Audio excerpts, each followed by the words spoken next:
একজন একটি কমেন্ট করেছেন, ভাইয়া আমার বউ আমারে ডিভোর্স কাগজ পাঠাইছে, অলরেডি 2 মাস হয়ে গেছে, ওরে নেয়ার কোনো ব্যবস্থা আছে? আইনের মাধ্যমে যদি থাইকা থাকে আমার একটু ইমান বলেন, কেন ও আরেক ছেলের লগে প্রেম করে? এবং আচ্ছা, বুঝতে পারছি। আপনাকে ডিভোর্সের কাগজ পাঠাইছে, 2 মাস হয়ে গেছে, আপনি অ্যাকসেপ্ট করেন নাই।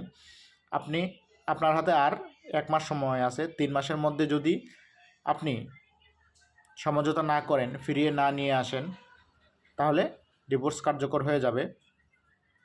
আর সে অন্য কারোর সাথে পরকীয়া করে কি করে না সেটা তো আমি জানি না, আর আমাকে বললেও কিছু হবে না, কারণ আমি তাকে রুখতে পারবো না।